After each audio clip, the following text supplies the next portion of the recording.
Alors à vrai dire, on avait hésité à appeler à cette manifestation aujourd'hui, sachant que c'est déjà l'été, que les gens sont peut-être partis en vacances, etc. Mais bon, on est là et c'est important d'être là, je crois. Alors, ça fait 1000 jours que Gaza subit un génocide absolument épouvantable. 1000 jours. En 2023, il y avait plus de 2,4 millions de personnes à Gaza. Aujourd'hui, on considère qu'il y en a à peu près 2 millions. Le taux de destruction de la bande de Gaza est de 90%. On compte 68 millions de tonnes de décombres. 73 000 morts recensés, vous savez, on en a souvent parlé, c'est-à-dire officiellement répertoriés dans les hôpitaux, etc., dont 21 500 enfants, parmi eux 1000 bébés au moins. 9 500 personnes au moins sont portées disparues et sont encore sous les décombres. Et comme Israël interdit l'arrivée des grosses machines de déblayage, ils sont toujours sous les décombres. Alors, en octobre 25, un cessez-le-feu a été déclaré, mais en fait le génocide continue. Au moins 1050 personnes, dont 265 enfants, ont été assassinés depuis. La région d'Al-Mawassi, c'est une région au bord de la mer, au sud, enfin, vers le sud, est un amas de tentes de personnes déplacées, quelquefois 10 fois. Eh bien, appelée zone humanitaire sûre par Israël, elle a été bombardée 241 fois depuis le 10 octobre 2025. La dernière fois, le 29 juin, 200 tentes. Alors les tentes, on dit tentes, mais ce sont des abris de fortune, souvent ce sont des bâches, du plastique, etc., ont été complètement détruites par le feu et on trouve là des gens qui ont à nouveau, pour la énième fois, tout perdu. Je cite un témoin habitant dans le camp. Au petit matin, le camp de déplacés n'était plus qu'un amas de structures métalliques noircies, d'effets personnels calcinés et de cendres, tandis que les survivants cherchaient leurs papiers d'identité, leurs vêtements et les objets de leur maison enfouis sous les décombres. Donc, l'intention génocidaire est claire. Les conditions de vie restent absolument épouvantables à Gaza. Il y a les rongeurs, les poux, les insectes, les maladies prolifèrent, l'eau manque cruellement et les médicaments. Les malades meurent toujours en attente d'évacuation. Une forte majorité de la population dépend toujours de l'aide alimentaire qui est extrêmement restreinte. Seul un tiers des camions qu'Israël s'était engagé à laisser entrer entrent réellement dans la bande de Gaza. C'est une existence, ou plutôt une inexistence, marquée par la faim, la maladie, l'exil forcé et l'humiliation.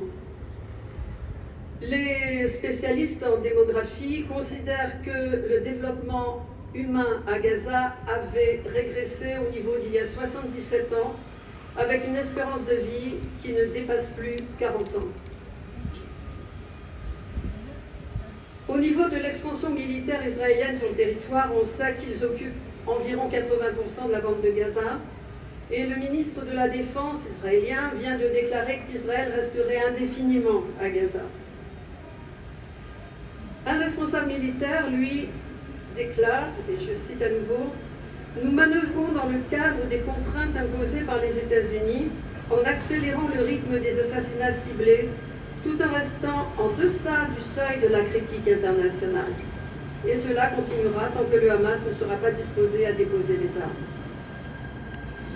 Et dans l'immédiat, le fameux Conseil de la paix qui avait été mis en place au moment du plan Trump, vous vous rappelez, il s'apprête à mettre en place des zones humanitaires à Gaza où les Palestiniens seront parqués, tandis que l'armée israélienne étendra son contrôle à l'ensemble du territoire. La Cisjordanie, c'est pas aussi tragique, mais pas tellement loin. Il n'y a pas les bombardements quotidiens comme à Gaza, parce qu'à Gaza, les bombardements sont toujours quotidiens. Ils sont plus d'une ampleur aussi épouvantable que précédemment, mais ils sont quotidiens. Donc en Cisjordanie, par contre, c'est la colonisation qui accélère à une vitesse absolument phénoménale. Et puis, il y a toujours les attaques des colons protégés par l'armée. Incendies de maisons, de voitures, de récoltes, déplacements forcés, destruction des sources d'eau, etc. Les Palestiniens se voient contraints de quitter leur maison et leur terre. Pour exemple, le 24 juin, l'armée, accompagnée de matériel lourd, notamment je cite, notamment des bulldozers, des bétonnières et une pompe industrielle, a arasé au bulldozer environ 5000 m² de terre agricole au sud d'Hébron et plusieurs sources d'eau ont été comblées par du ciment. Ce qui veut dire que les villages, les champs, etc. n'ont plus du tout accès à l'eau dans toute cette zone-là. Et on sait déjà que la région est en stress hydrique tout le temps, mais que maintenant il y fait extrêmement chaud, ça devient tragique. Alors au niveau colonisation, il y a toujours le projet d'extension de la zone E1 à l'est de Jérusalem. Il y a l'appropriation par les colons israéliens à Hébron de la mosquée d'Ibrahim. Il y a la destruction du stade de foot dans le village de Batir, stade de foot qui avait été, auquel avait contribué la municipalité de Saint-Brieuc, qui a établi un partenariat avec la ville de Batir, qui est inscrite au patrimoine de l'humanité, de l'UNESCO de l'humanité. Et puis il y a aussi au nord de Naplouse, donc dans le nord de la Cisjordanie, la petite ville de Sabastia, qui est le centre archéologique le plus célèbre de Cisjordanie, et qui se voit investi pour des fouilles israéliennes, et l'acropole antique, c'est un superbe bâtiment, est passé sous contrôle israélien. En plus, une nouvelle route militaire est en cours de construction, qui sera bientôt infranchissable, parce qu'elle est bordée d'une tranchée extrêmement profonde et d'un talus, et ça empêchera les agriculteurs, évidemment, d'accéder à leurs terres.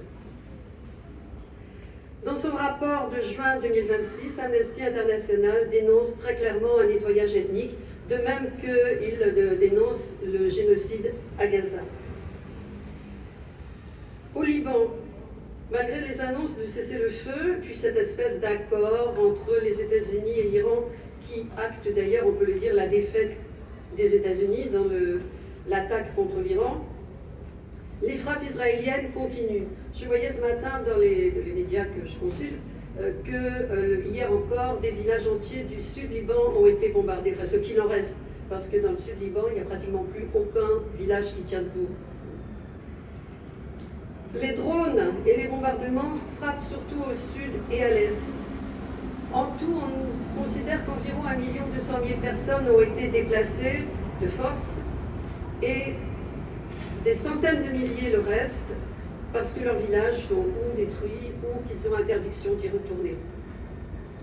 Les ordres d'évacuation sont illégaux, évidemment, et ils sont assimilables à des transferts forcés de population, c'est-à-dire à des crimes de guerre.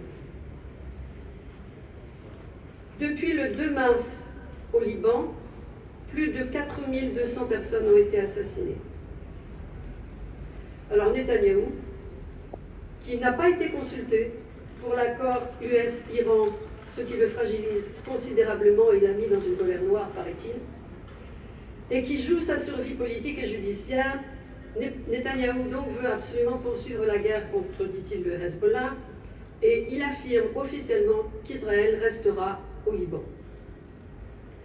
Le président libanais, lui, qui, avec les USA, négocie avec Israël un accord Israël-Liban, un accord cadre, assure qu'il ne cédera pas un pouce de terrain à Israël. Mais il n'empêche que l'armée israélienne est toujours partout au sud du fleuve Litani, qui est donc la frontière qu'ils avaient plus ou moins décrétée. Et cet accord qui est donc favorable, très largement favorable à Israël, est en fait très décrié par beaucoup de forces libanaises, notamment les Druzes, le Hezbollah bien sûr, et puis aussi par une très très forte proportion de la population libanaise. Et tout ça ravive évidemment les craintes d'un embrasement interne au Liban. Vous vous rappelez sans doute la guerre civile de 1975 à 1990, et bien ça a laissé des traces extrêmement profondes dans la structure de la société libanaise, et on craint donc un redémarrage des affrontements. Pour terminer, je vais citer l'Union juive française pour la paix, pour revenir sur la Palestine, qui dit La solidarité avec le peuple palestinien n'est pas une option morale, c'est une exigence politique, juridique et humaine pour que cette planète reste habitable pour l'humanité. Après 1000 jours de génocide à Gaza, il est urgent de mettre fin à l'impunité, de protéger les survivants et survivantes, de leur accorder des réparations et de faire respecter enfin le droit international. Armel ?